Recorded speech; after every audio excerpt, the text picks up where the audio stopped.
Hey everybody, welcome back to another episode of A Stranger Perspective podcast, a podcast dedicated to the idea that our lives are always better when we learn to listen to and understand the points of view of other people. I'm Zack, and here with Milena and our good friend Alexia. How's it going? Hello, very good. How are you doing today? We're doing good. So today our topic is weed. We're talking all about weed. And we have Alexia here because you're pretty familiar with the subject. Do you want to talk a little bit about like what you do and how you got involved in the whole cannabis industry? Yes. So I have been working in the legal Nevada cannabis industry since August of 2017, which is 1 month after adult use or recreational cannabis became available and legal in the state of Nevada. I started working at a dispensary as a bud tender. So if you've ever been in a dispensary, the person that helps you pick out a product, help match you with what you need, that was me. And after 6 months, I moved on and to the other side of the industry on the producer side, doing events, marketing, social media, and then into sales which is what I do now for a company called Hunter and Leaf, which produces infused pre-rolled blunts that are available in the state of Nevada at dispensaries. And I am the one that meets with the buyers and gets that product onto the shelves and make sure that it stays there for everybody to enjoy. Wow. That's incredible. Infused pre-rolled blunts. Infused pre-rolled blunts. That's like three of my favorite things. I have yet to still get the blunt and try it. I don't know where to get it. I forgot. I need to write it down. Go to Planet 13. Oh yeah, that's New Woo, Nevada Made. Okay. We definitely have to try those. That sounds amazing. So like, it's interesting though, because so you're in the whole cannabis industry now, but the way we first met you was through church or school. I guess like school. So we all went to the same Christian school for a while. Yeah. You and I graduated in the same senior class in high school. Yeah. Yes. So were you like thinking about this as a career or anything back then, or what did you think about like marijuana? Because, you know, obviously in the school we were at, it was a big no-no. And I know for me, like I grew up thinking it was, you know, wrong. It was a sin. It was going to open all these doors for demonic influence, that it was, you know, that the Bible says you have to be sober minded and therefore you can't smoke weed or get drunk or anything like that. So what were your thoughts on it back then? And how did you kind of like come to the place you're at now? So for me, although growing up very much in the church and in Christian schools and in a Christian home, weed, cannabis it wasn't something that was like, this is the worst thing ever. Forbidden. This is so dangerous. You know, it was, hey, don't do that. Don't do drugs. You know, it can take you away from God's purpose in your life. You know, things like that, like gateway drug. My parents grew up when crack came on the scene, and they saw people that were the stoners in high school end up strung out and dead. So it was a very it was a real connection in their mind, not just this propaganda of like, oh, it's a gateway drug and you'll end up strung out. For them, it was something they saw play out in people's lives, and so it wasn't just but it wasn't but it also wasn't demonized as this is so dangerous and you're gonna end up strung out if you smoke a joint. Like, yeah, that makes sense. I wonder if it's like, so there's a difference between like having a realistic view of the dangers of something, like marijuana, and then just feeling like it's bad because the Bible says. Yeah. So your family was more on the side of like practical. Practical. Whereas I think for us, we kind of grew up on the side where it was just like, we don't really even know about marijuana that much. Like we just know it's bad and you shouldn't go near it. And it's like really scary. I never even saw weed until until it became legal. Really? I had never even Yeah.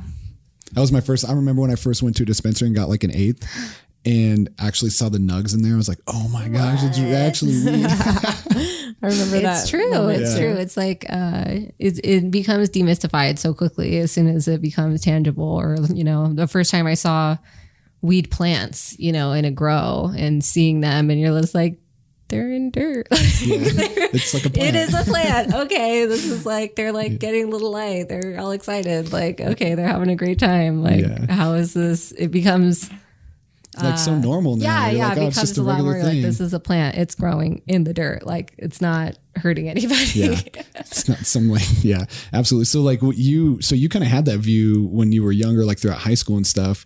When did that start to change? You know, how you viewed weed. You know what? It wasn't like for me. It was just number one, not available. You know, it wasn't like I was like, no, I don't want any weed. I was at church every Sunday, Christian school 5 days out of the week. You know, it wasn't, and I wasn't cool enough to be with the kids that were smoking weed when we were in high school. Me neither. Because I wasn't going to try. I definitely didn't want to do an Assemblywide apology tour about getting high, which is a real thing that happened. Oh my gosh. That happened? Sounds horrible. Yes, that was a real thing that happened. A classmate was caught smoking weed, and because they were an athlete, had to do a Assemblywide apology so that they could stay. That was like what they made them do so that they could continue to play on the sports team. This was at our high school? Yes. This is while we were there. And it was like, oh, are they going to get kicked off the team even though they're like one of the most athletic people? And they made them do an Assembly-wide apology. That is so dumb. Milena wants to ask who is it so bad, but I know we won't. But par for the course, you know, for any high school with an athletics program and you know athletes that get in trouble. So for sure, yeah, absolutely. When was the first time you tried it though? I was out of high school, so it was before college. I was out of high school, and I was already going to be going away to college and. I mean, if I'm being honest, the first time I was offered weed, I said yes. I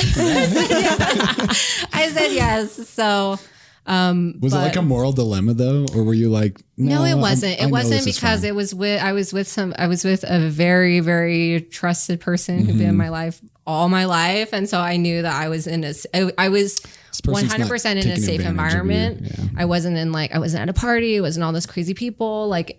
You know, to do something that I didn't know how it was going to go, or I didn't know how my body would react, or the fact that, you know, if you're also drinking, which is it's very true for a lot of people, their first time they smoke weed is there usually alcohol is involved too, which can provide a completely different, you know, experience for sure. And so for me, I knew that I was in a safe place and in a safe environment. And so it was like, okay. And I remember I got so high. I was so high. I was so crossfaded because we were like doing shots, and it was like, ooh, getting crossed in the first. What did it feel like on your first time getting crossfaded? Was it just a little bit out of control? I was just like, I think it's just like those moments where you're like laying down on the ground. You're like, okay, like, I'm just here. Like, I'm just here. I'm fine. And you know. Bro, like gonna make it. You're just like focusing on breathing real hard. You're like, yes. Oh my God. That's what I was just going to say. All I'm doing is I'm just breathing. And I know like you start going to like survival. You're like, if my brain is getting oxygen, then I'm good. I'm good. So if as long as I'm breathing, like, guess what? We're, you know, going to stay, we're gonna stay focused. We're going to be okay. My brain's getting oxygen it needs to get me through this. Dude, so I had dinner with a friend the other night, like a few days ago, and she had medical grade marijuana, and we smoked it through a rig, and I got so stoned to the point where I could feel my heartbeat, like it was gonna pop out of my chest. And I had this thought, I was like, I understand why people call 911. Yeah. When they smoke too much weed. Oh, yeah. Because it does feel like I'm going to die, but I know I'm not going to die. Yeah. But I feel like I'm going to die. What the fuck? Well, it's just a completely new experience. And I think people are like, I've never experienced this before. What's happening? And it's like, you think of the only other thing you've definitely never experienced before, which is dying. So you're like, this is it. Like, something new, I must be dying. Something new, I must be dying, so which is true. If you like go to the gym, like you probably like are working hard. You might get to the point where you're like, I'm going to die. Yeah. Well, we're doing a great job of encouraging people to smoke weed. Oh, come on. Everyone smoked weed. You won't die. You're not going to die. But if you get crossfaded your first time smoking weed, like you might decide not to do that again. And that's okay. Like for sure. I know people that it just seems like it's kind of not for them, you know, the way that their mind works, like the way that they are. Like, we had a friend, what did he get? A pen? Yeah, a vape pen. A vape pen, yeah. And then he smoked a lot and he didn't know. It was his first time ever. And he smoked like so many hits. And he literally felt like he was going to die for like 8 hours long or something. No. And now he will never touch it ever again. ever, because he was so traumatized. So like the thing that maybe we should talk about is like, how do you try it for the first time? Yeah. What do you do the first time? Okay. So that you don't want to feel like the first time I did it, I did an edible and I ate like a lot of people much. think that's the best thing to do their first time. Yeah, no. It's not. I was still a Christian. And so it was like, for some reason, it just felt like more wrong to smoke it. Mm-hmm. Like just the way my mind was programmed to think about marijuana. And so I was like, I'll do an edible. And we went to Zen Leaf and we got like this edible brownie. And the guy's like, just eat a quarter, bro. Oh and I was gosh. like, bet, like easy. He tried. He tried to help me. And then I ate. That's his job. but it actually tasted good. Yeah. I ate a quarter. Milena ate a quarter. And then it was so good. Bro, I was literally asking Jesus to forgive me. No. I was like, oh my gosh. God, forgive me, cleanse me. Oh my like, gosh. I have it on video too. It's so bad. I love that for you. Yeah, No, it was intense. it was intense. I really wish I would have smoked it the first time, just because you can regulate more how you do it or whatever. But okay, so you got offered it like for the first time in college. It sounds like, or right before college. It was after I was still in Vegas, and it was the summer before going away to college. Gotcha. And it was like, all right, you're going to college. Like, let's go. Like, we gotta, can't have your first time be with strangers type of thing. You got to look like you know what you're doing and everything for sure. So like, did you start considering like that you wanted to be involved more with this, because of those experiences and because you started smoking, or like how did this whole like life path come to be, going from like Christian school to like one time smoking weed with someone you trust, to like after college getting into like cannabis sales? Yeah. So after college, during college was when cannabis became more of like a day-to-day part of my life, where it was something that I was using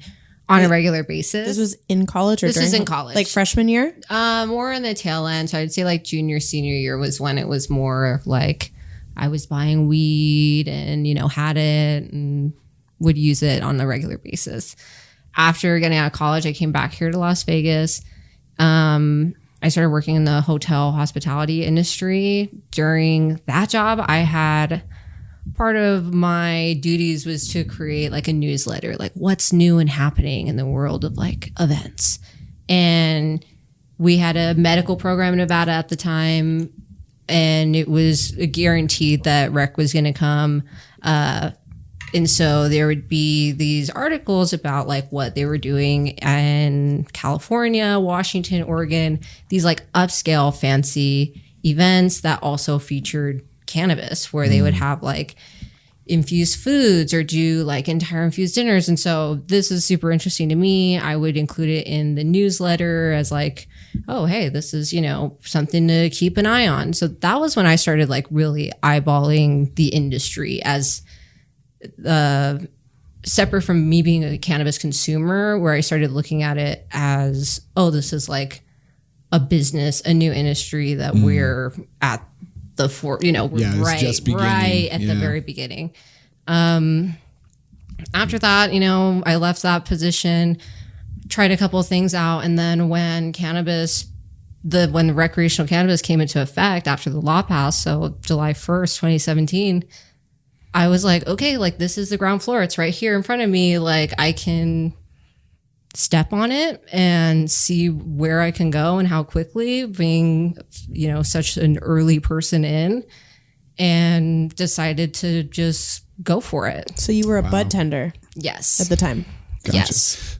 So was it like, how did this work? Like as you were deciding to get into this industry, you started using it regularly and everything. How was your faith involved in that? So like, were you just kind of like at this point where like you thought it was fine, or like maybe the reasons that we talked about earlier, like you realized maybe aren't a factor for you, like it being a gateway drug to other stuff or whatever? Like how did your mind frame it as far as like your beliefs go and everything? It's interesting because I never really had like a big faith dilemma around cannabis.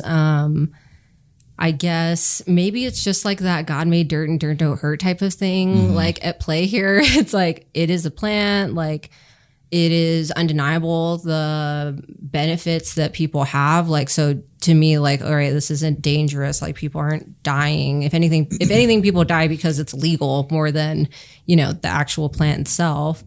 And So it wasn't something that I personally felt that like, oh, like this is, I guess, you know, sometimes it's like, oh, you're smoking weed, and it kind of can become weaponized against somebody as like why they, you know, can't be a Christian, or why they're like not, you know, well, you can't be like following God, or you can't be right with God because you're out here. If you, you know, because if you were, then you wouldn't be smoking weed. And it's like this idea, or like that cannabis is something that is viewed in that same light as of other drugs, as like if you're you know, a like heroin addict, and like, wow, something that really truly wrong. harms your body, and like is a very addictive substance, and is like, you know, like obviously horrible.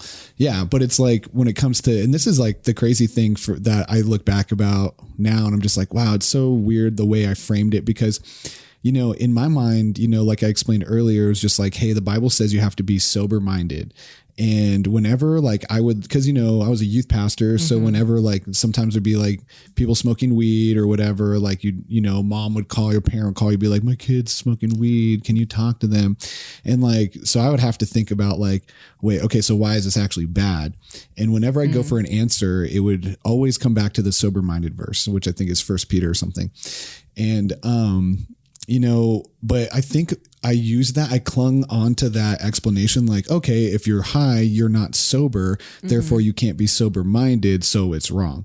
You know, plus at the time, you know, it was illegal or whatever. But yeah, that was a big part of it too. It's just like criminal activity. Like if you're buying weed, then you're engaging in criminal activity. Or another big piece is employment, you know, especially here with when the hotels would, you know, drug test all of the employees. It's like, oh, you know, you're like actively, you know, not trying to get a job, or you know, you're eliminating all of these options from your life and setting yourself up for failure because you're smoking weed. You know, the same, which might be a good reason to decide not to do it, right? But as far as like the morality goes with like the Bible and stuff, like I think that I like clung onto the answer of like the sober minded thing, but like in the back of my mind, there was always this thing saying like, well, you know, we're allowed to drink alcohol and get a little tipsy. The Bible says eat, drink, and be merry or whatever. Like, you know, like it wasn't like Jesus made wine, but it's true. And like maybe sober minded. And this is probably, you know, for anybody kind of like wondering this question, this is where my mind is at on that now. Well, or even when I was still like believing and would smoke a little bit, is like sober minded isn't a command to be or to never be under the influence of anything, because we don't live that way. And we're under the influence of things all the time. Like sugar, caffeine, stress, anger. Yeah. And even if you like are maybe medicated for some kind of like depression or anxiety, that and affects you your take Xanax or something like that, you're under the influence of stuff. And so we don't hold, that's not truly the standard we hold.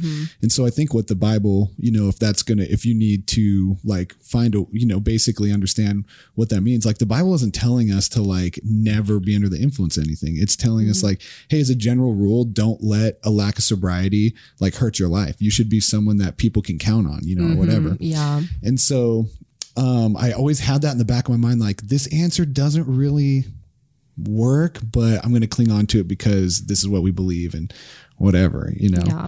Or even being sober minded, you know, like there are people that they consume alcohol and they become a different person and they behave in a way that is, you know, completely out of character for like the person you may know. And you know, and use that as an excuse. And it's like, okay, look, even if you're drinking, like you can still maintain who you are. You could still behave in a way that is in accordance with like your own, you know, the way that you want to show up in the world. And, you know, even if you're under the influence of alcohol, you can still, you know, that doesn't mean that it's your excuse to just like, oh, do whatever you want because you're drunk and, you know, whatever, like you can still be in a sense sober minded. You can still behave in a way that is you know, like not out of control or whatever. And that brings drinking up a good responsibly point. Yeah, 100%. I think like I would be aware now of anything that puts a rule like that goes for everybody. Like, hey, no one can ever smoke weed ever. Like that doesn't seem right, because what you're getting at is what I really agree with, is that everybody's different and you got to figure out what kind of works for yourself. You got to figure out like what your limits are, where things are beneficial for you. And then the point that they become, you know, like a hindrance to you to make your goals, you know, happen in your life or whatever. And it's like, whenever there's this one blanket standard saying like, this is always bad all the time, that's when I start to get like suspicious, like, that doesn't seem like it would be true. And also like, I hear people say that are against weed, like my parents, for example, that it just makes you lazy and want to eat.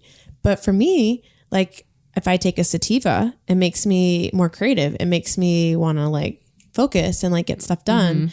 It doesn't always make me want to just be lazy on the couch and do nothing. You know, I think it affects people differently. Like some people, you can't even put a blanket statement and say everybody should smoke weed. It's good for everyone. Right. Like some people, it's not going to really counteract very well with their body. Well, and then also some people might be at a point in their life where they need some help learning how to sit down on the couch and just relax. Yeah, you know? Exactly. Like some people have anxiety, some people have ADHD, you know, or whatever. And it's like you sometimes like to have something that helps you just sit down, relax, chill, get out of your head and let your body recover. Like, I think that's helpful for some people. Yeah. Especially after like a stressful day for me where I can't shut down, and indica will just really level me out and help me just find a way to relax. I feel like our, you know, society these days has such a huge stress on like this like hustle culture and this like team no sleep, you know, keep, you know, grind. Yeah. Grind, that whole thing of any moment that you're not using to make money or, you know, be productive or create the next big thing is, you know, you're wasting your time, you're watching your life, you know, go before your eyes. And it is a really like scary place to be when I see people there, because it's not sustainable and it's not balanced. Creates burnout. Yeah. And it creates burnout, and it's like, oh no. And then sure enough, they'll be, you know, struggling sometime later and having to really, really take a hard reset and, you know, time off. And without that balance and without having a way to create space, you know, for your, okay, sit down, smoke a J, chill, listen to some music, you know, get out your adult coloring book or whatever it is that you do and unwind and create space, you know. You can let your mind it totally go helps you do places. that. Yeah, absolutely. And like another big thing that, you know, kind of is worth thinking about is the way that we have this acceptance of alcohol in our culture, and even in Christian culture. Like maybe not the church we, you know, we're at for forever, but like throughout overall, church, overall, and throughout church history across the world, like going and having, you know, a drink with people after Sunday service was like a thing, you know, like a lot of the people that we quote, a lot of like, you know, the people earlier in church history in the 1500s and all that stuff in Europe, they would drink and, you know, talk theology and all this stuff. And it's like, there was like an acceptance and an understanding like, hey, you know, this is here for a benefit if you use it right. And we accept alcohol into our culture in such a way where it's like totally normalized, when we know the consequences of drinking alcohol can be so much more and so much worse than smoking weed, you know? So like I look at that and I'm just like, would I rather, you know, smoke or drink? And a lot of times it's like, instead of having a beer, you know, taking a couple hits and chilling. Yeah. Save yourself the calories. Thing. No Save calories. Yourself the calories if you can resist the munchies. Calorie free. Yeah. If you can resist and it can be super social. Like, oh my gosh, like so many people, like we've had friends we reconnected with. Yeah. But like there was a while where it's like we would have friends come over and we smoked, but we didn't know if like they smoked because maybe we knew them from church in the past or whatever. And it'd just be like, we'd tiptoe like, so eventually Milena would just break and be like, do you guys smoke weed?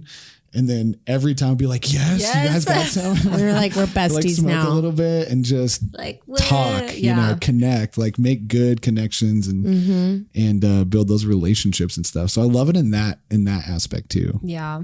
It's interesting. I feel like I'm not really sure because I'm definitely not like as plugged into like the, faith community, church community at this point in my life. But I feel like because the medicinal benefits of cannabis have gotten to a place where it's undeniable and like proven by science, it's become like this like situational thing for the faith community of like, well, if somebody is going through chemo and they're using cannabis, and they say that during Bible study, or they're with, a church friend, like I feel pretty certain that like whoever it is in general would not pass judgment and would not, or at the very least go, well, it's legal, and we'll kind of just like, no biggie anymore, not really have this like, oh, like, well, you're meeting with a drug dealer to get that. Like, I feel like there's a lot of, I feel like it started to ease a lot. I don't really know, but I have a lot of friends and colleagues in the industry that are Christian and attend church and are very, it's not a big deal. Neither of those things. It's not mutually exclusive. Like, because. Yeah. I would hear that stuff, like in Bible studies or whatever, where it's like, okay, for medical purposes, yes, but recreational, no. But then you have to ask yourself, does the Bible say that? I honestly think that like culturally, the way the church has accepted alcohol for the most part, the same thing's going to happen in probably like a decade or two with the church generally, I think. I mean, it always does. Like they try to say like, this is the rigid way. Everything's black and white. But no, we've seen like throughout church history and religion, like morals do kind of change and people start to justify certain things as time goes on. Well, unfortunately, the church's, membership is a huge component. And if you pick a hill that you want to die on and the congregation isn't with you on that, and you decide that like, oh, this is going to be like, my next series is going to be on why cannabis is destroying the future of our children and will keep your kids out of church. Like, and then they're like, playing clips of this and playing, that'd be great. That'd be so good. I know, it's just like free publicity, but that's also a real concern that Christian parents have is my kid will start smoking weed and they're going to leave the church, which is not an outlandish, fear for them to have. Yeah. I kind of, but I also think too, it's like, it's not going to be like my kid's going to smoke weed, then leave the church. It's going to be like my kid's going to leave the church for like a bunch of other reasons. And if your kid wants to smoke weed, it's because they're already leaving. Of course.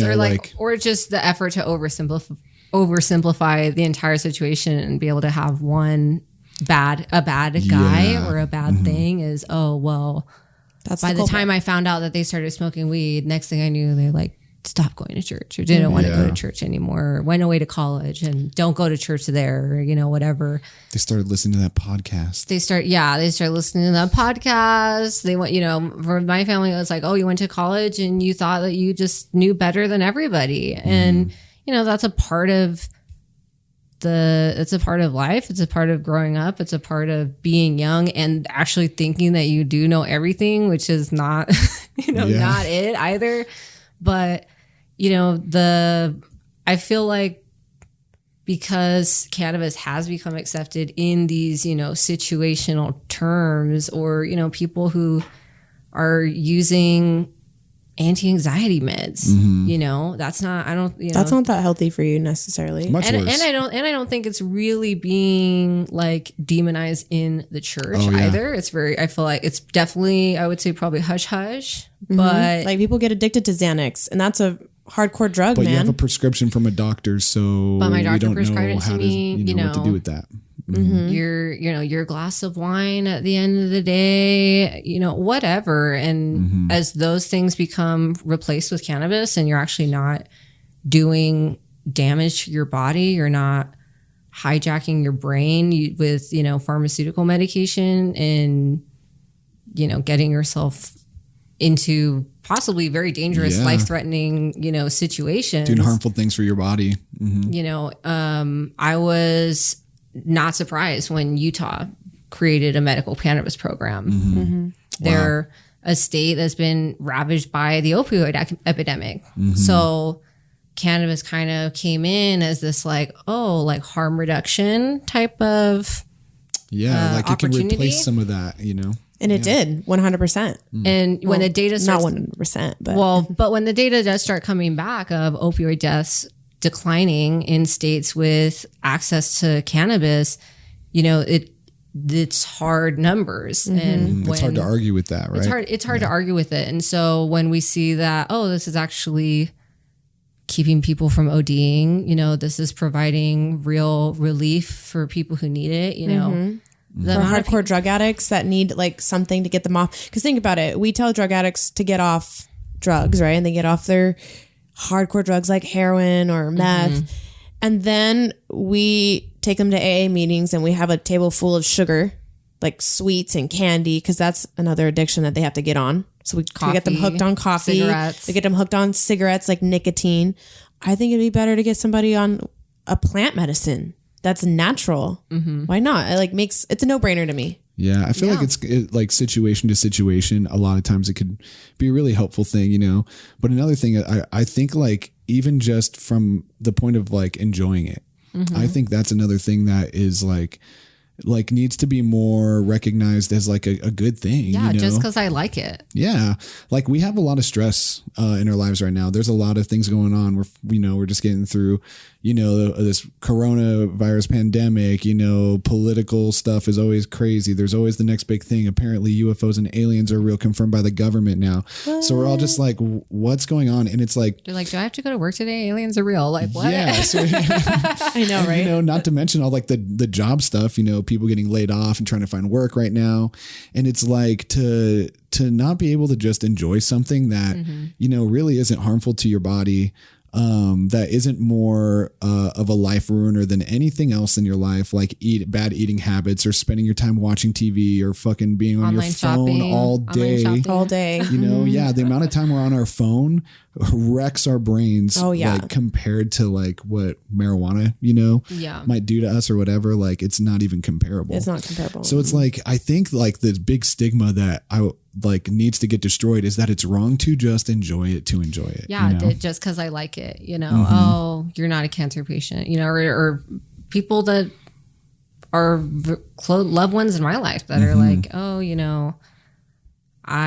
that still hold those same, beliefs. Well, if you're not sick or you're not using it for a medical reason, then like, I still think it's bad, but I love Alexia and I support her 100%. Like, where it's like, they've had to start begin doing these mental gymnastics because like, obviously I'm a good person, a professional person, a very dedicated member of my family and my community, and I show up for the people that I love, and I do that as consistently as I can. And I also smoke so much weed, and you're not a lazy cannabis and I'm not just a useless person. And like, okay, here I am like in blaring opposition to the stereotype, all of the stigma, right? all the stigma that's around it, and it's like, okay, well, there you go. It's that's like, it, all right, well, I love you. Like, that's all. I know that, you're like proof to the world that like this doesn't do all the things that we were afraid when we were, coming up in our faith that it would do to you. And here's the problem is people need to practice their autonomy of trying something out and seeing if it's for you or it's not. And that's why I think it's so annoying when people are like, religious people, they're like, cannabis is wrong. It's a sin. No, it's not necessarily a sin. It might be good for some people. Like, for example, my really great friend who got caught dengue fever in another country, and she came home and she had really bad seizures and she couldn't get rid of her seizures. And she tried cannabis. It completely took away the seizures. Like, it cured it. And then there's people like that have stress and they need to relax and smoke some weed, or they have, pain and inflammation and chronic pain. Like, why is it bad why is it something that we put a blanket statement and say it's wrong? It just doesn't make any sense. Or you say, it's good in that situation, but unless you're dying of dengue, then no. Like, no. It's like it has to make sense. And what's also I don't think they realize is like when you propped up this big old boogeyman and like Scooby-Doo, you know, as like, oh, weed is going to ruin your life. It's going to, you know, destroy your career opportunities. It's going to make you so that you don't show up in life and you're just useless and you're just a waste on somebody's couch and aren't contributing anything to the world.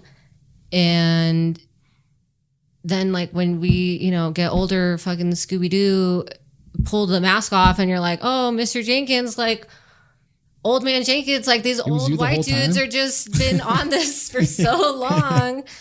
And it's just like, oh, you just wanted me to think that this was like the most dangerous thing. And then you find out it was a bunch of BS. And then you're like, well, what else was BS? And then that's a great point. Cause it's like you, that's the thing. It's like when you over stigmatize something and you put this whole, you demonize it and you make it seem like it's horrible.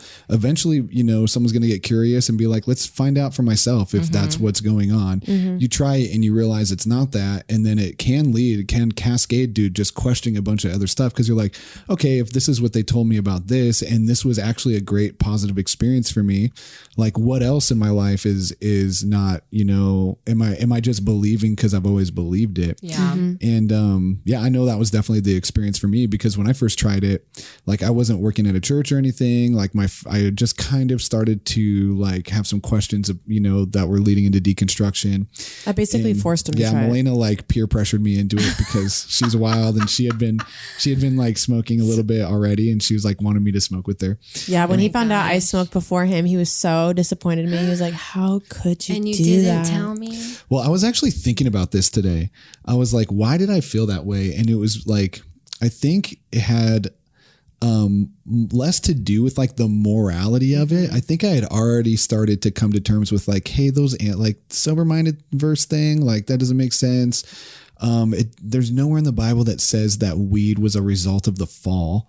So that was another one I'd get like, well, like Adam and Eve sinned and then the world wasn't perfect anymore. So some of these plants are not going to be perfect. So these devil plants came up. That's what we were told. Obviously weed, you know. We were taught that. I never heard that. Yeah. No. Yeah. Well, after the fall, like you have devil plants. A rabbit hole because I was talking about something else. I love that you said that. But like crazy.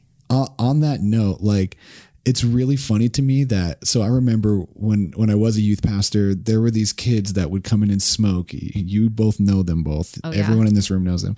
And they would come in super stoned into youth group and I had a meeting with them one time and I was like, hey man, like, come on, dude, are you gonna follow Jesus or not? Like, what's with the getting high stuff? And they were like, God. They gave me the answer. Like the Bible says, dude, like the stoner answer. They're like, the Bible says that God gave man all the plants of the field to cultivate and to use and all this stuff. And they gave that answer. And in my mind, I was like, that is such bullshit. That's such bullshit. I mean, I was like, you know, I was like that. They're totally misinterpreting scripture on purpose just because they want to smoke weed.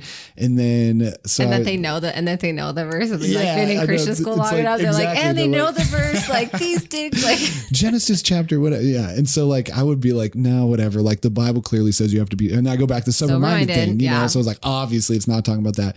Now where I'm at, I'm like, yo, it seems like God gave us every plant and the herbs of the field to grow and cultivate and use for our benefit. I'm like, I actually agree with those kids now.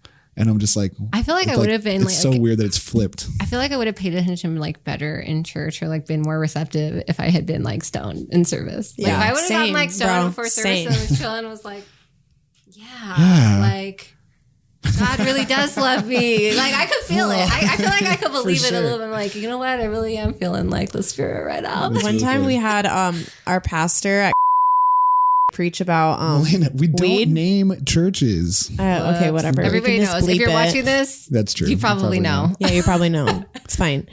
Anyways, he preached about why it was like a question, is weed bad or something, like the title of the sermon.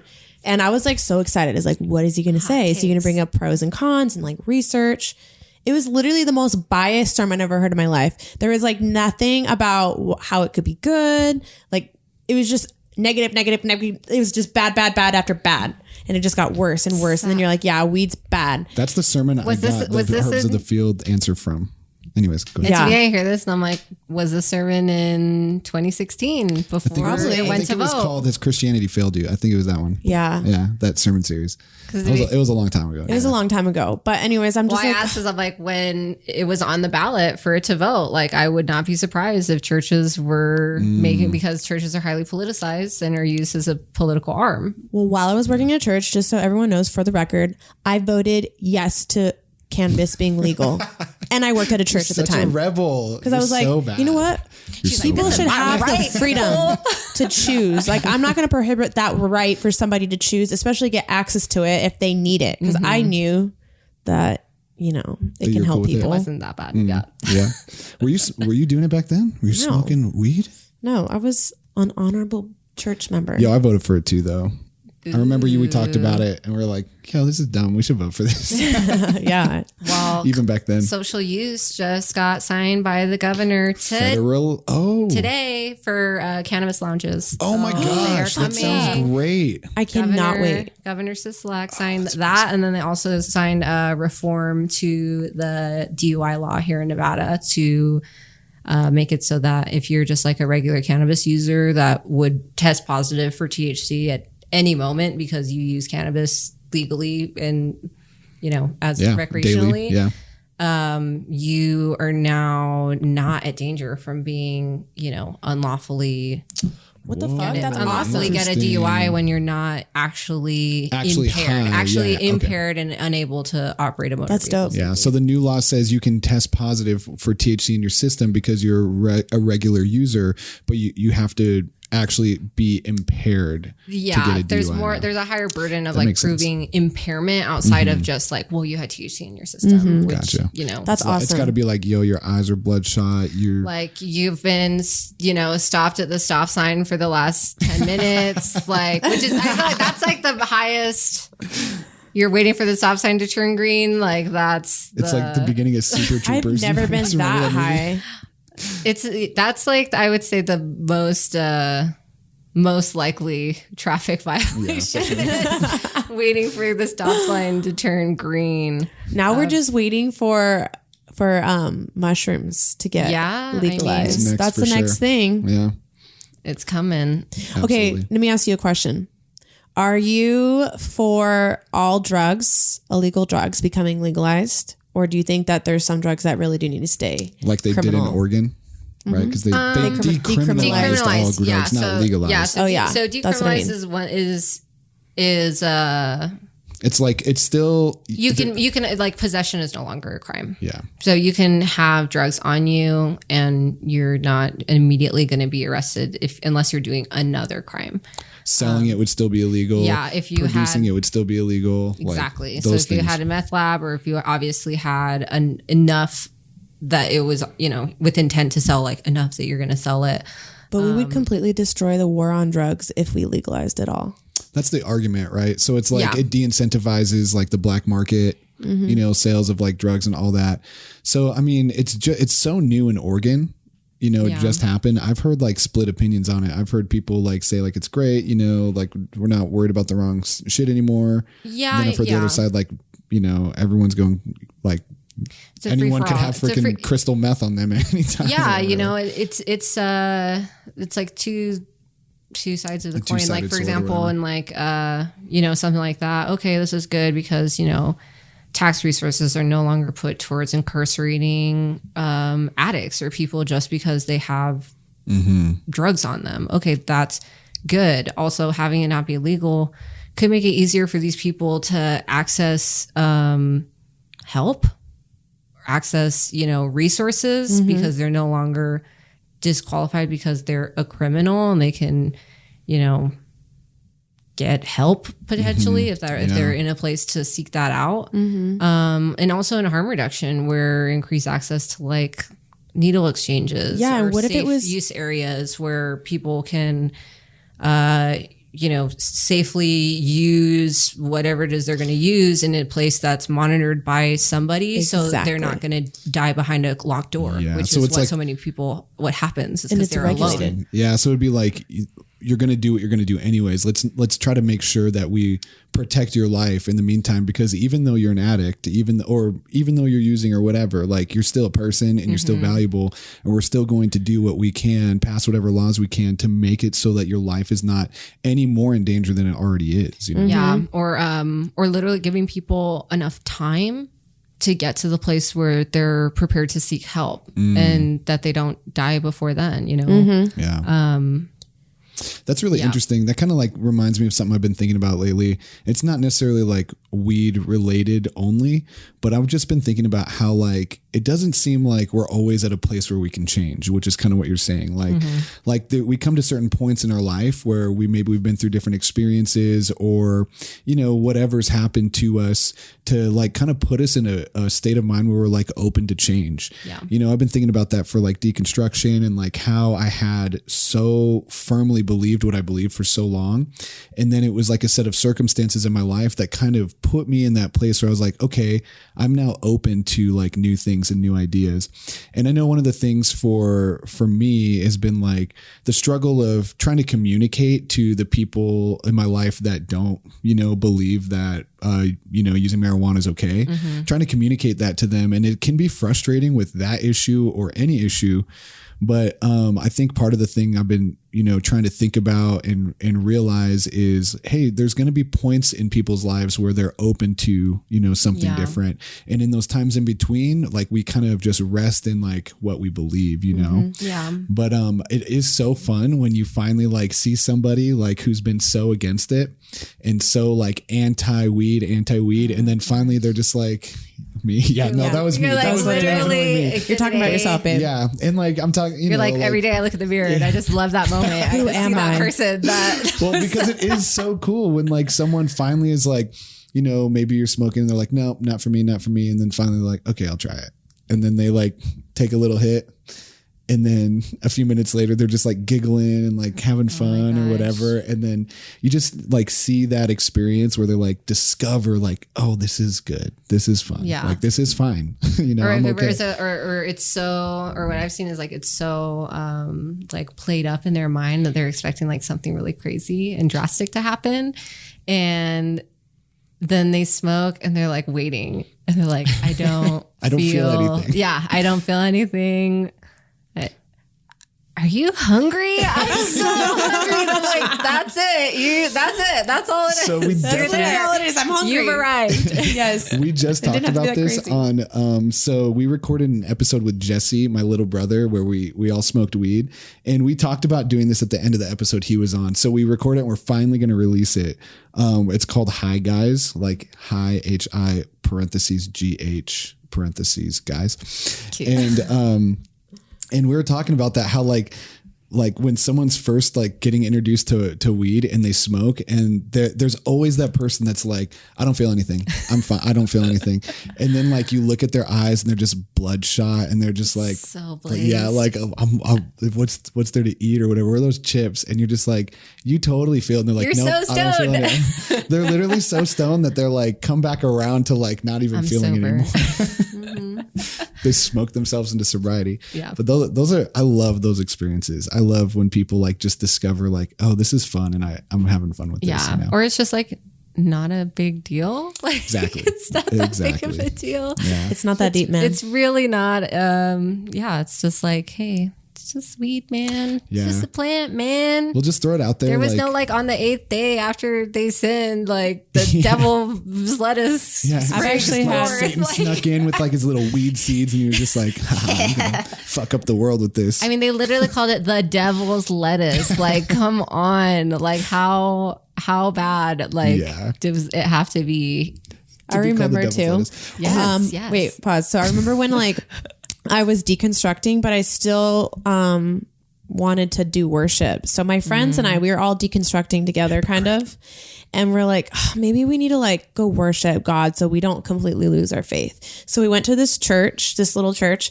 And then we turned on the sound system and we like got on our instruments, got in front of the mic. And then the guy was like, do you want to smoke weed before we do worship? And I was like, actually, yeah, I love smoking weed and listening to worship. And he was like, yes, let's do it. So we like passed it around. We all got super stoned and we had like the most beautiful worship session ever. We were singing music and we were just intuitively flowing and we were just like in the zone for 3 hours, just playing music with our eyes closed, just like feeling it, going with the flow. And I swear it was when I smoked weed, I got out of my head. And I was able to just flow better. What if it was demons though? And it they're was just not disguising demons. themselves as angels of light. But then I ended up, I know.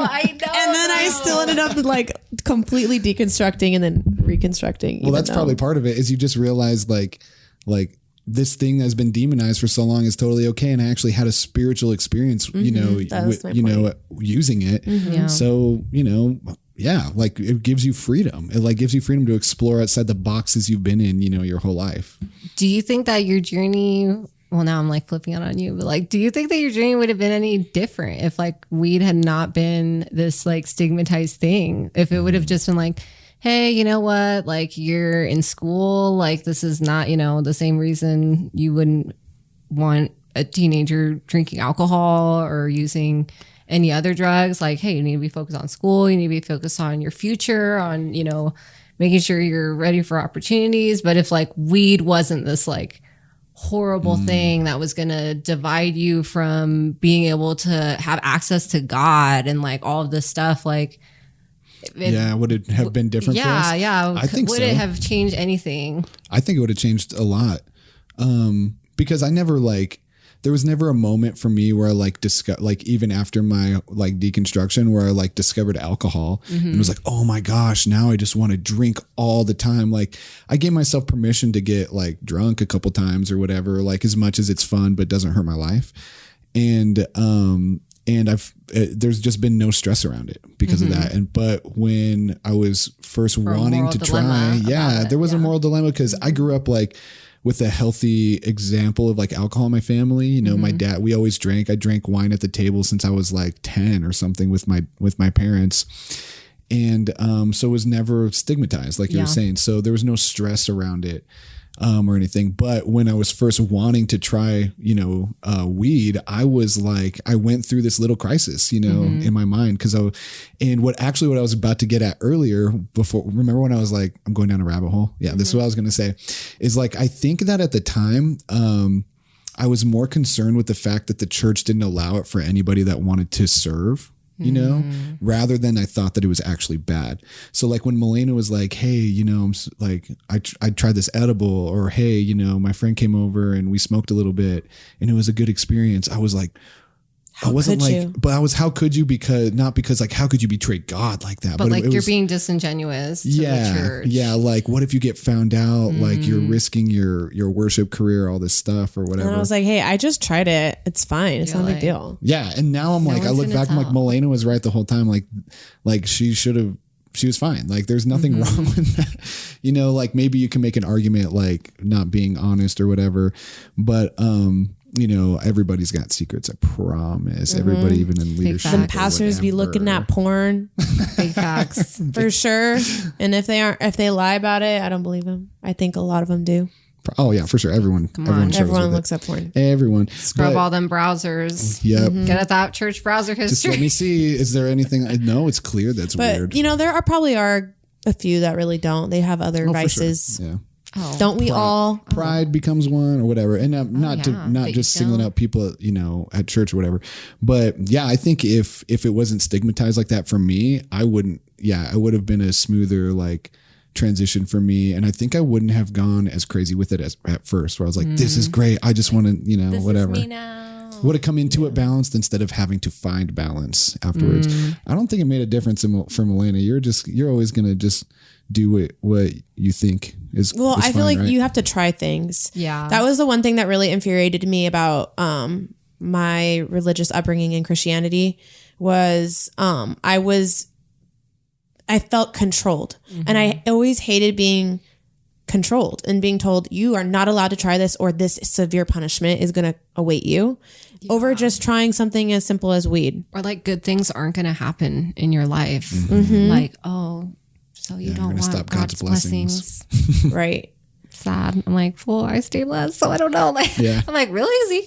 God keeps blessing me and I'm out here It's because you're Selling on weed, some high like- vibrational energy, and when you smoke some of that weed, like it chills you out, gets you focused on your focus off the wrong things, and you know you can relax and be on some higher vibrations, and then you attract the right things into your life. You know, or you can overuse it and abuse it and count on it and use it to deaden the pain in your life and get on some low vibes, and you attract that shit too. Yeah, it's everything's like a neutral. You know, that's what. Neutral. Yeah, and I think that's really true for all plant medicine. You know, it's what you're bringing into it is going to determine what you're going to get out of it.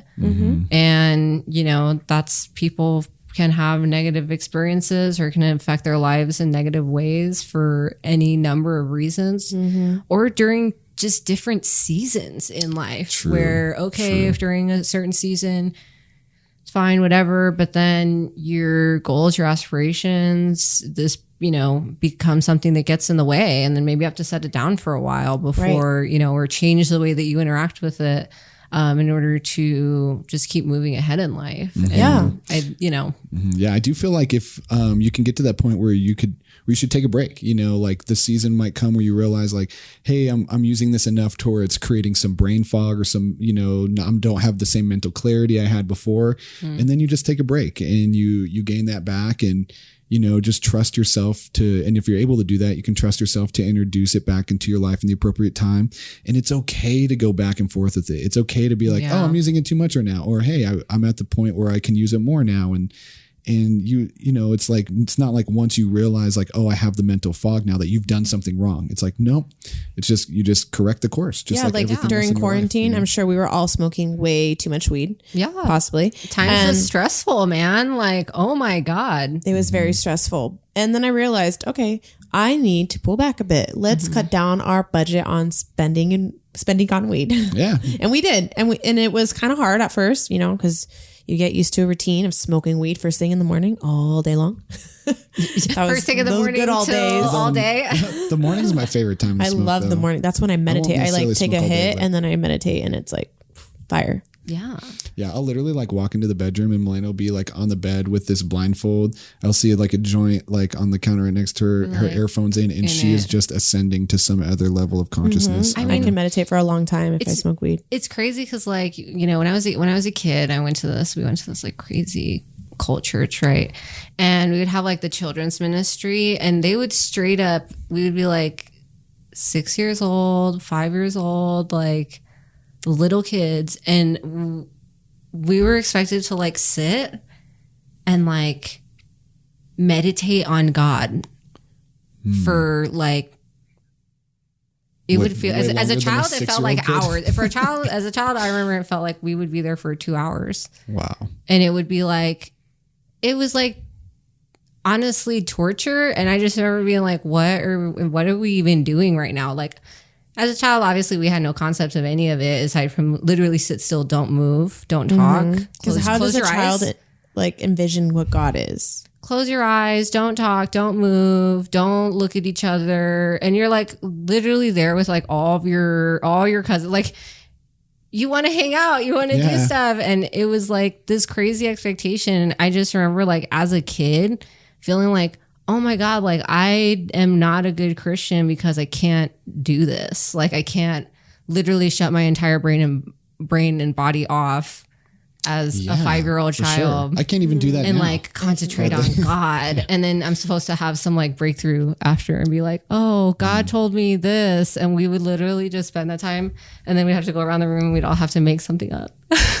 And that's so sad. And then somebody would say something, you'd be like, dang, I got to think of something else now. That was like, good.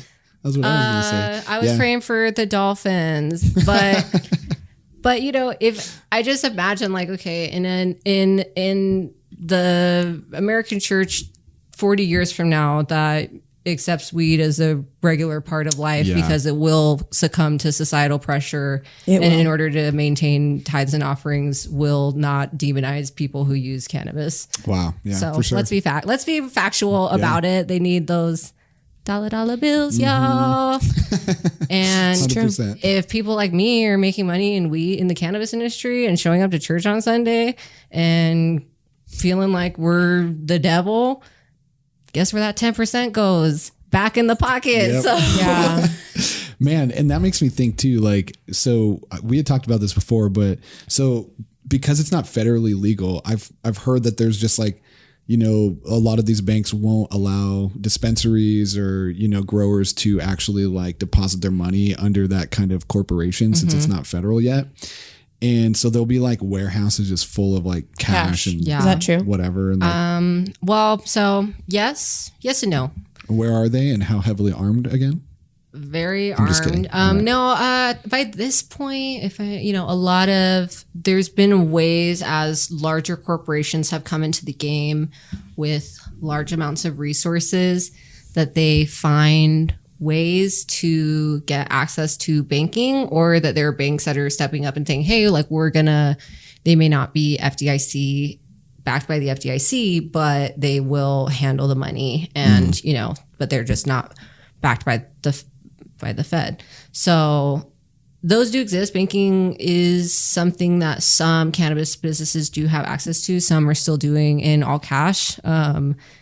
At this point, you know, it's like sometimes I'll get a check, sometimes I get cash. This year is the first time I was getting a check for payment. Yeah. So I would go to a facility and get an envelope of cash that I would have to transport myself to the bank, which is not safe, and why we need access to banks, because it's really not safe for anybody to be having to walk around with large sums of money for any amount of time. So keep us safe. We deserve to have access to direct deposit. Yeah. Is it coming down to be federally legal anytime soon? Or you know what? It's looking hard, at that? It's hard because with the pandemic, the whole schedule of like bills and things that were moving through the like legislation got all messed up. And so I don't know if I'm like really bad right now. There was I believe it was called the Safe Banking Act or something like that. It may have been held up and can sometimes like when the session closes, if like it takes forever to like get it back open again. Yeah. So deadlines and all that stuff. Yeah. It's definitely a priority. Joe Biden. Definitely a priority. Executive order. Can you do that? I don't know government well enough to know if you can do that. Make it federally legal. Not without pissing somebody off, but well, he would make a lot more people happy. I feel like seems like it'd be an easy political win. I think we're expecting it to come sooner now, just because of the huge loss that like our entire global economy has suffered due to the pandemic, and like federally regulated cannabis is a huge windfall in the form of tax money. And it's kind of like a no-brainer, right? Yeah. You know, it's a lot of states after this pandemic have gone boom, boom, boom, boom, boom. They all have cannabis now because it's really just viewed as a cash grab for a lot of these states. It's like, oh shoot, Oklahoma, like, you know, these conservative states are seeing cannabis as actual and legitimate business and industry, because it is, right? Because it is, and it's been demonstrated. And when so many states have a cannabis program, if you're the other states, right? Exactly. So when your residents are driving across state line, you know, depending on where you're at, some of these major cities are right on the border of it's like half in one state and half in another. Some cities, exactly. And so it's like, oh, okay, well, our residents are spending this much money right over the border, and that could be our money, and that could be our money, and then that's where. So unfortunately, it's all about money. It's all about money. Yeah, the church will accept weed for the money, because when some big cannabis owner is looking for a church. Yep. 100%. Oh, well, God made everything perfect in His sight. Amen. Let's go. We got a basketball. We got a basketball gym to build, people. We got a church to build. That's basketball. Gotta get the gym. Gotta get the new gym. Gotta get the new gym. Yeah, that's so funny. Yeah, all the church projects that we're like forever fundraising for. Oh, for sure. I mean, and I bet you there's going to be, I wonder if there'll be like a famous person that is like very like weed positive that becomes a Christian, like Kanye became a Christian or whatever. And it was like this big thing, created this big, do we like him or not thing. And do it's we accept this? He's Jesus, but also last year's fucking bitches. And like, it was just like, what do we do? But I bet you there'll be someone like that who like becomes a Christian, but is like very like, outspoken about using weed. And I can't wait to see how everybody handles that. I would love to see a cannabis operator just like start a mega church as a tax shelter and like straight up. That's amazing. That's an amazing idea. It'd be like, have like instead of the cafe at the church is like a cannabis cafe because like social use is coming, so I'm like, where's the church getting in on this? Cannabis cafe, infused church services, elevated worship, like I'm going to church there to explode. We should start a mega church. Let's start a mega church. I mean, it that allows a cult, though. Allows weed in the service. There's like a dispensary on site. Oh my god, do you know how many people would flock to our church? We should do this. So anyways, I'm just saying somebody's going to do it. Yeah, I'm not going to be, oh my gosh, I can't believe this is happening. No, you heard it here first. Yeah. If you got the idea from this podcast and you end up doing this shit, you should give us money. Just saying. I'm charging you. Yeah. Okay. Last thing. What are your favorite strains to smoke? What do you recommend? And then tell us about your brand that you work for too. So okay. Like, what is your, like, you go into a dispensary, what strains are you looking for? Is there anything that's like smacking in particular for you right now? So here's the thing. For me, I'm not a strain chaser.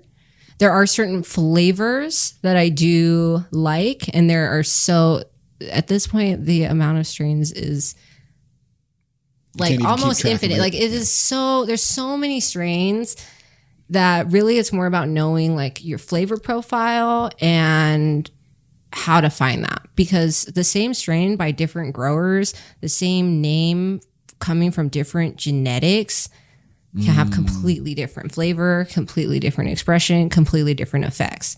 So this is where things like terpenes come into play. Terpenes is the essential oil that's present in all plants. So when you smell a rose and it has that floral, sweet smell, there's terpenes that are giving it that. When you smell a pine tree and it has that pine tree smell, that's pining. And so all of these aromas, flavors have different effects on the body. Gosh, I've been doing this wrong for so long. Yeah. Yes.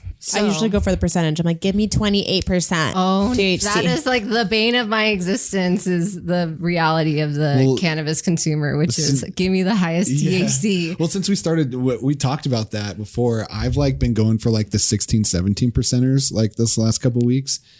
And oh man, it feels the same. It's the same as like the is it really? Yeah.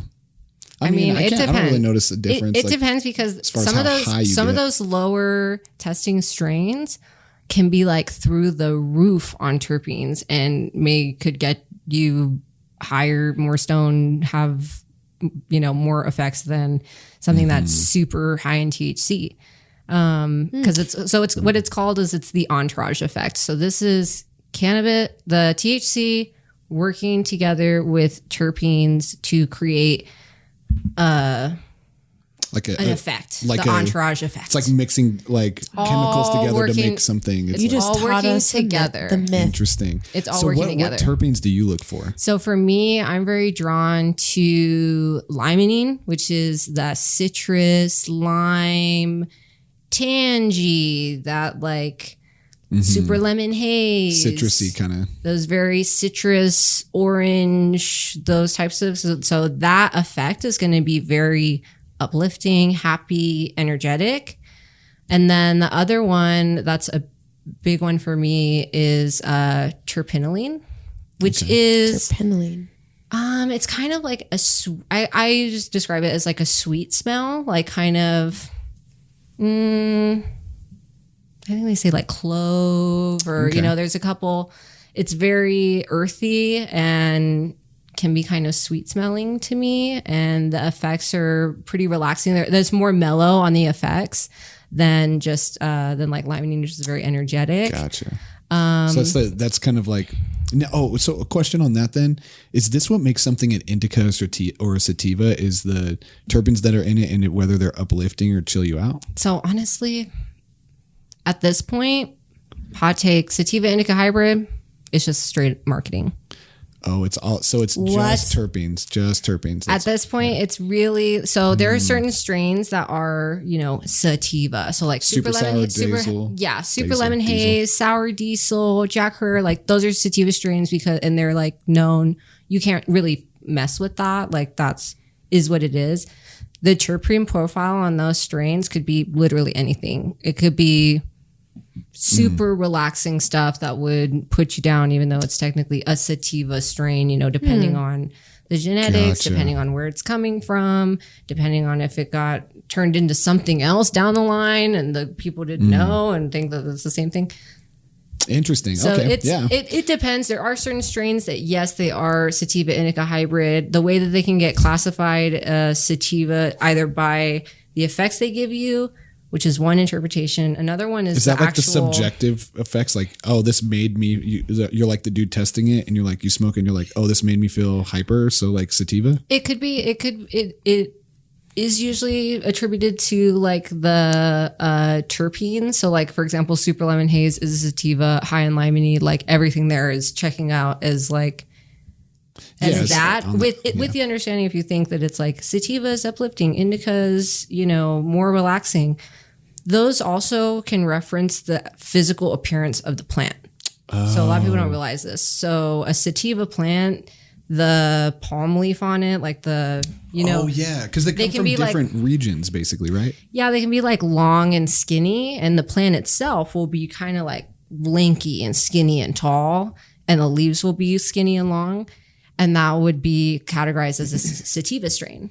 Okay. It may have nothing to do with the effects. May have nothing to do with the effects. Oh, that's crazy. And then indica strains they'll have more broad leaves. They'll be like bushier and fat and lower, like, not grow as tall and lanky out, and will be like more bushy. Mm-hmm. And the leaves will be all fat and short. And it's like, and that'll be like, oh, an indica.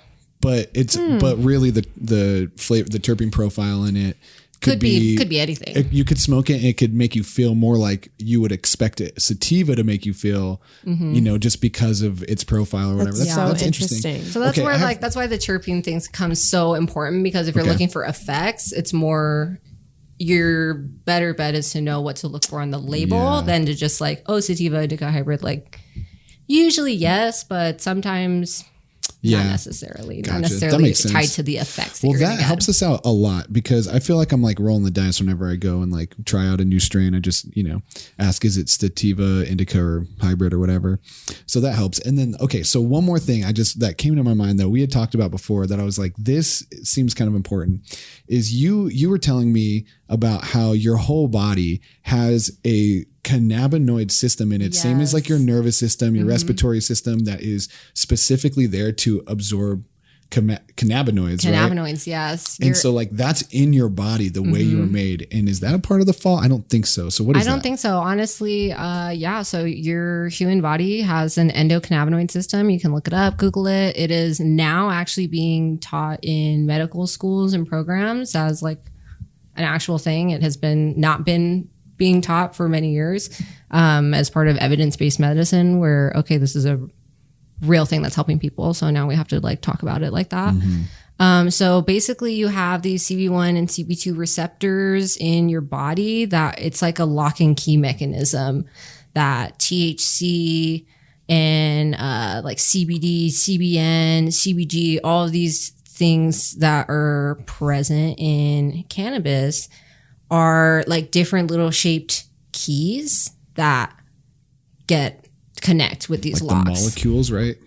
Yeah. So it's like, so they connect to your CB1 and CB2 receptors in different ways depending on what it is. So if it's CBD, it's in one way. If it's THC, it's in another way, which is why you have different effects when you're using these different products. But yes, as in every body, there is a system that is designed to interact with cannabis. So when you experience your high or, pain relief or whatever it is that you're using cannabis for, it is not just like, oh, I'm, if you like take mushrooms or something, it's like, oh, this is my body's trying to get this out of my system. And that's why I'm having these crazy effects. It's not supposed to be in your body. It's not supposed to be in your body. And the reaction you're having is because it's trying to get it out. And that's why you're having these effects like nausea. Nope. Yeah, exactly. Like, that's why you don't have those effects when you use marijuana, because it's like your body has a system to interact with it. Yeah, it is not. Crazy. It's not engaging as a poison or an inhibitor, really.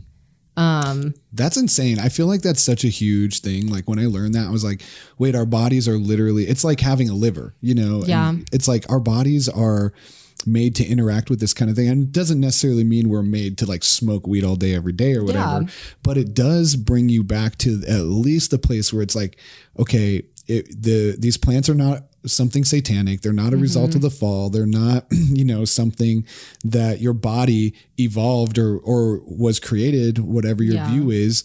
Your body wasn't meant to not interact with these things. Yeah, it's like how, or it's at least a plant medicine to you, Yeah, like how different would it be if like the endocannabinoid system was used as like proof of intelligent design in science classes, as like, oh wow, your whole body has a system to interact with this one specific plant that is on the earth that's meant to like treat you for your ailments. And I think that's so funny because it would be like they don't talk about that on the pulpit. No, they don't. No, because it's like I just think like our science classes are just all these things like 100%. And it's like you have to choose like, okay, do we?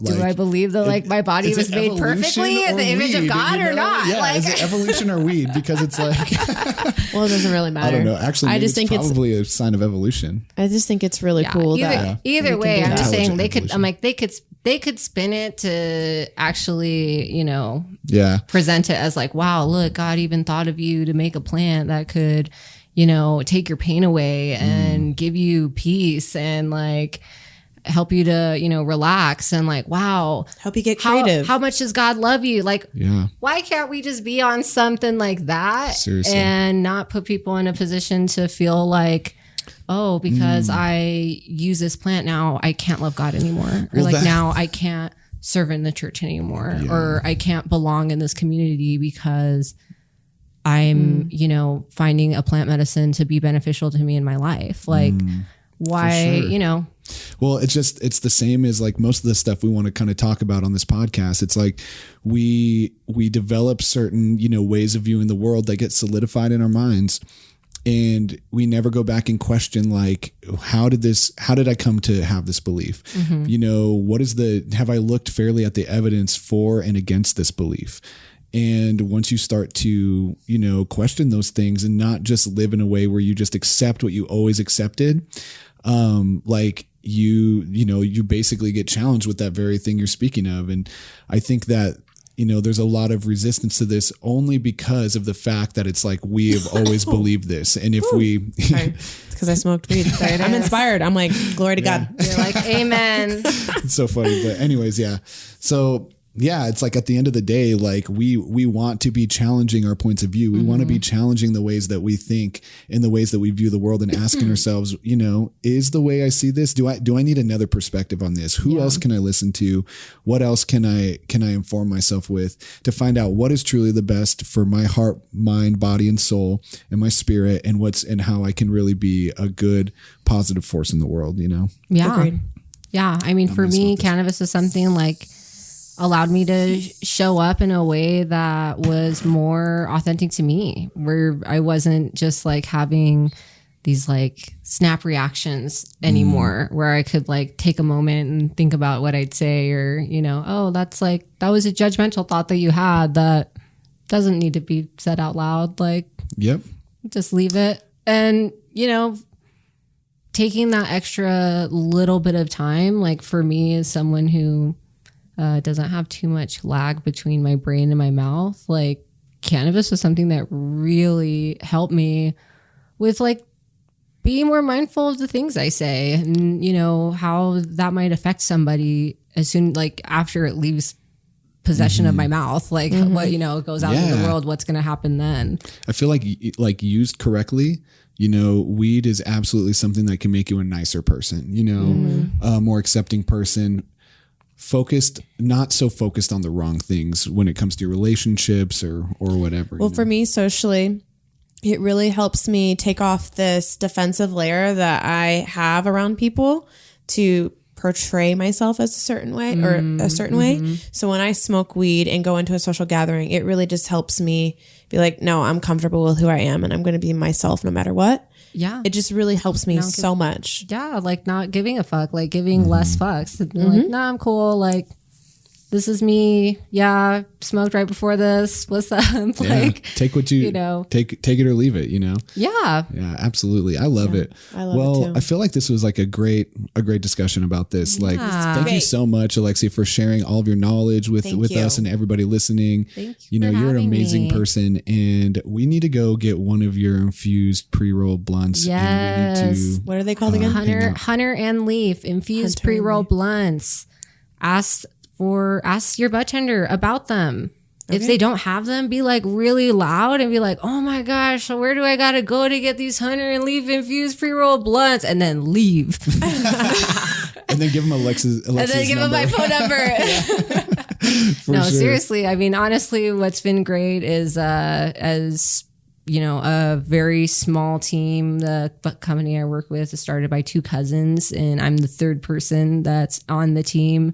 Wow. Out here. And so putting out high quality product and consistency for everybody at a price that's like actually accessible.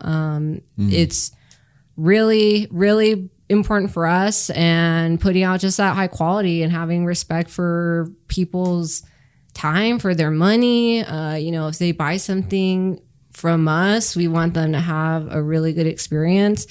Having high quality premium flower infused with crumble in a nicotine free hemp wrap is so good in glass and cork packaging. So it keeps everything like so fresh, moisture retained, so it doesn't get dried out.